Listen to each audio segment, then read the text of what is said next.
क्या होगा अगर इंडियन सुपर हीरो बालवीर और एमसीयू के नए मल्टीवर्स लेवल थ्रेट कैंग दी कॉन्करर के बीच में फाइट हो जाए तो कौन जीतेगा और इन दोनों में से ज्यादा पावरफुल कौन है, इंडियन सुपर हीरो बालवीर या एमसीयू का नया मल्टीवर्स लेवल थ्रेट कैंग दी कॉन्करर। तो ये वीडियो बहुत ही इंटरेस्टिंग होने वाली है, इसलिए इसे बिल्कुल भी स्किप मत करना और एंड तक जरूर देखना ताकि तुम कुछ भी मिस ना करो। तो बालवीर और कैंग दोनों अपने सुपर पावरफुल और सुपर डिस्ट्रक्टिव स्टैंड की वजह से मोस्ट पावरफुल कैरेक्टर्स में से एक है और बहुत ही कम ऐसे कैरेक्टर्स हैं जो एक्चुअली उन्हें हरा पाए हैं। इसलिए ये जानने के लिए कि इन दोनों में से ज्यादा पावरफुल कौन है और फाइट होने पर कौन जीतेगा, सबसे पहले बात कर लेते हैं दोनों के पावर्स की। बात करें बालवीर की तो बालवीर के ओरिजिन को कई बार चेंज किया गया है, जिसमें बालवीर के यूनिवर्स में एक अलग रियल है जिसमें एक प्लेनेट है जिसका नाम है परीलोक, जहाँ पर सभी परियां रहती हैं। पहले सीजन में हमें बताया गया था कि बालवीर एक नॉर्मल ह्यूमन बीइंग ही था जिसे रानी परी भयंकर परी से बचाकर परीलोक ले आई और शज़ैम की तरह सभी दूसरी परियों की शक्तियां देकर उसे एक सुपर हीरो बनाया। पर बाद के सीजन में इसे चेंज कर दिया गया और हमें बताया गया कि रानी परी को यह पता चल चुका था कि बालवीर की बॉडी पर यूनिवर्स के सबसे पावरफुल स्टार का एक मार्क था जो कि उसे फ्यूचर में ग्रेट पावर देने वाला था और इसीलिए भयंकर परी उसे किडनैप करना चाहती थी ताकि टाइम आने पर वो उसकी पावर्स को अब्सॉर्ब करके यूनिवर्स की सबसे पावरफुल परी बन सके। पर रानी परी ने उसे बचा लिया और उसकी ग्रेट पावर्स को देखते हुए उसे अपने साथ परीलोक ले आए, जिसके बाद बालवीर परीलोक में आने और रहने वाला पहला इंसान बना और सभी परियों ने उसका नाम बालवीर रखा, जो कि बहुत ही ज्यादा पावरफुल है। पर इन सब चीजों के बावजूद क्योंकि वो बहुत ही ज्यादा मतलब हद से भी ज्यादा अच्छा और काइंड है, इसलिए किसी भी एविल कैरेक्टर के लिए उसे बेवकूफ बनाकर मैनिपुलेट करना बहुत ही ज्यादा आसान हो जाता है। और भयंकर परी और तौबा तौबा सिर्फ ये बोलकर कि वो सुधर चुके हैं, बालवीर को कई बार बेवकूफ बनाकर मैनिपुलेट कर चुके हैं। और मजे की बात ये है कि बालवीर हर बार बना है और क्योंकि वो अपने टोनी स्टार की तरह अपने पास में की हुई गलतियों से भी नहीं सीखता है, इसलिए तुम एक तरीके से बोल सकते हो कि उसकी ये अच्छाई उसकी सबसे बड़ी कमजोरी है। बात करें पावर्स की तो बालवीर को सभी 7 परियों और रानी परी ने उनकी पावर्स के पार्ट दिए हैं जो कि उसे बहुत ही ज्यादा स्ट्रॉन्ग बना देती हैं और साथ ही उसके पास superhuman strength, speed, stamina, durability, fly और टेलीपोर्टेशन जैसी पावर्स भी हैं। बालवीर डॉक्टर स्ट्रेंज की तरह बहुत सारे स्पेल्स को कास्ट कर सकता है, थॉर की तरह इलेक्ट्रिसिटी और लाइटनिंग को कंट्रोल करके सुपर पावरफुल लाइटनिंग अटैक्स कर सकता है और दूसरों की पावर्स को अब्सॉर्ब भी कर सकता है। साथ ही बालवीर भारत के मिस्टर इंडिया और गार्डियन ऑफ द गैलेक्सी के ट्रैक की तरह ऑलमोस्ट इनविजिबल हो सकता है और उसके पास सुपर हीलिंग भी है जिससे उसके घाव बहुत ही जल्दी भर जाते हैं। बालवीर टेलीकिनेसिस के थ्रू किसी भी चीज को सिर्फ देखकर बगैर हाथ लगाए मूव कर सकते हैं और बगैर पोर्टल खोले या हैमडाल को आवाज लगाए एक जगह से दूसरी जगह टेलीपोर्ट भी हो सकता है। जिसमें पहले बालवीर के पास एक जादुई दंड था जिसमें सभी परियों की शक्तियां थी, बाद में उसे थॉर का हथौड़ा दिया गया और बालवीर रिटर्न्स में उसके अंदर ही उसकी सारी पावर्स हैं और वो बिना किसी दंड या हथौड़े के भी अपनी पावर्स को यूज कर सकता है। और बालवीर रिटर्न्स में उसके पास कुछ सुपर पावरफुल जादुई खिलौने भी है जो कि बहुत ही ज्यादा पावरफुल है। ये बात अलग है कि भयंकर परी अभी भी उसको बेवकूफ बना जाती है, पर इन सब चीजों के बावजूद बालवीर एटलीस्ट अपने यूनिवर्स के सबसे पावरफुल कैरेक्टर्स में से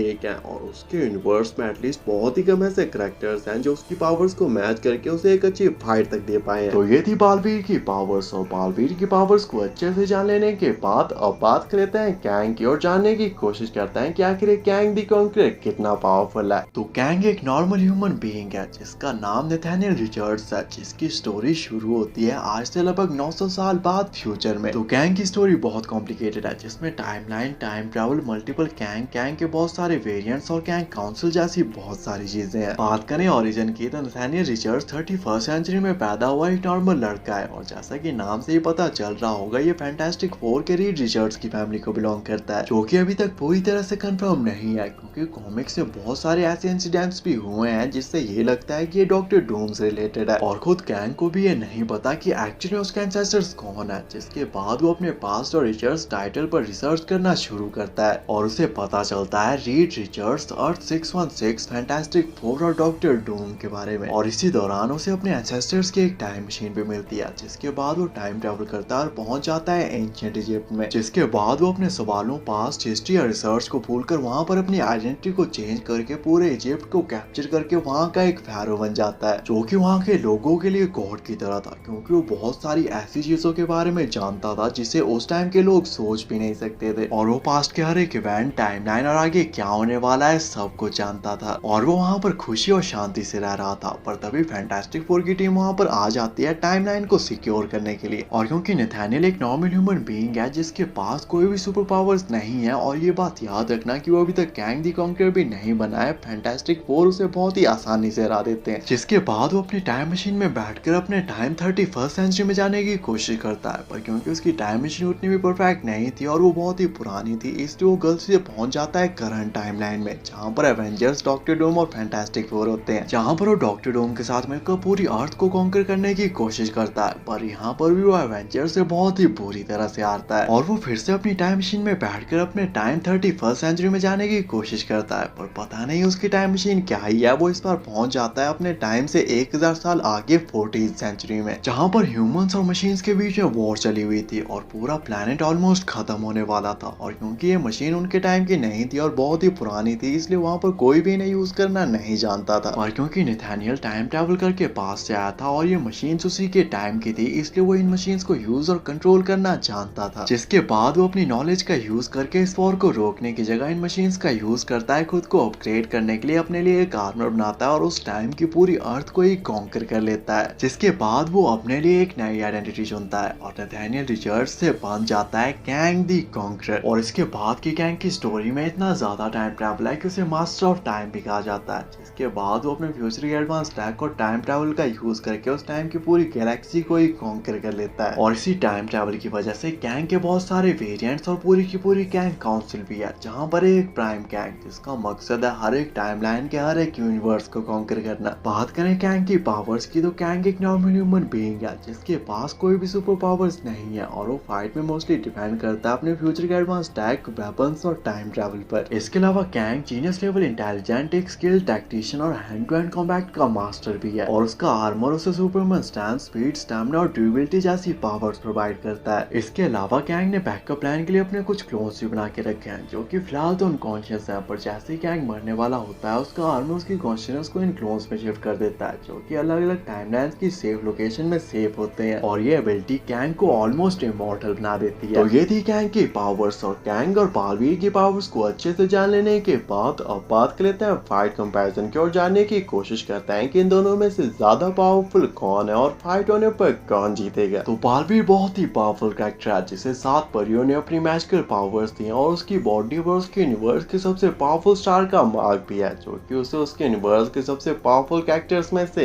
एक बनाती है। जबकि दूसरी तरफ कैंग फ्यूचर से आया हुआ एक नॉर्मल ह्यूमन बीइंग है, जो कि फाइट में मोस्टली डिपेंड करता है अपने टाइम ट्रैवल, फ्यूचर के एडवांस टैक और वेपन्स पर। कैंग अपनी फुल स्ट्रेंथ के साथ बालवीर पर अटैक करेगा, पर बालवीर बहुत ही ज्यादा स्ट्रॉन्ग और पावरफुल है और वो साउंड की स्पीड से मूव भी कर सकता है, इसलिए बालवीर कैंग के किसी भी अटैक को इजीली डॉज या सर्वाइव कर सकता है। साथ ही बालवीर डॉक्टर स्ट्रेंज की तरह बहुत सारे मैजिकल स्पेल्स को भी कास्ट कर सकता है, इसलिए कैंग के किसी भी अटैक या फ्यूचर की वेपन का बालवीर पर कोई भी असर नहीं होगा। और क्योंकि बालवीर इलेक्ट्रिसिटी और थंडर को भी कंट्रोल कर सकता है, इसलिए बालवीर इनका यूज करके कैंग के आर्मर, टैक, फ्यूचर के एडवांस वेपन्स को इजीली डिस्ट्रॉय या खराब भी कर सकता है। और ऐसे भी जो एंटमैन 3 में एंटमैन से हार गया, उससे तुम बालवीर से क्या ही कंपेयर करोगे। कैंग टैक को यूज कर सकता है, इसका यूज करके अपनी पावर्स को एनहांस करके सुपर ह्यूमन जैसी पावर्स ले सकता है, पर इसके अटैक और वेपन्स पर मैजिक का क्या असर होगा इसका अंदाजा लगा पाना थोड़ा सा मुश्किल है, क्योंकि जहाँ पे मैजिक वर्ड आ जाता है वहाँ पर अटैक कितना इफेक्टिव होगा ये बोल पाना किसी के लिए भी ऑलमोस्ट इम्पॉसिबल है। कैंग बहुत ही ज्यादा पावरफुल है और वो एमसीयू का नया मल्टीवर्स लेवल थ्रेट भी है, पर बात करें इस फाइट की तो एटलीस्ट मेरे हिसाब से इस फाइट के जीतने के चांसेस बालवीर के ज्यादा है, और बालवीर के अगेंस्ट इस फाइट में कैंग का अटैक और एडवांस वेपन उसके किसी काम नहीं आएंगे, क्योंकि वो इसे इजीली डॉज या सर्वाइव कर सकता है। इन दी एंड बात करें ओवरऑल रिजल्ट की तो एटलीस्ट मेरे हिसाब से अटैक वर्सेस मैजिक के इस वेपन में कैंग ना ही बालवीर को मार सकता है ना ही उसे हरा सकता है, जबकि बालवीर कैंग को मार भी सकता है और उसे हरा भी सकता है। इसलिए एटलीस्ट मेरे हिसाब से बालवीर इस फाइट का एक अल्टीमेट विनर होगा और फाइट में चाहे जो भी हो इन दी एंड जीतेगा बालवीर ही। बाकी आपके हिसाब से फाइट कितनी लंबी चलेगी? क्या कैंग बालवीर को एक अच्छी फाइट तक देखकर उसे हरा पाएगा या नहीं, और इस फाइट की और क्या पॉसिबिलिटीज हो सकती हैं? कमेंट करके जरूर बताना। ऐसे अमेजिंग वीडियोस के लिए चैनल को सब्सक्राइब कर देना एंड थैंक्स फॉर वॉचिंग।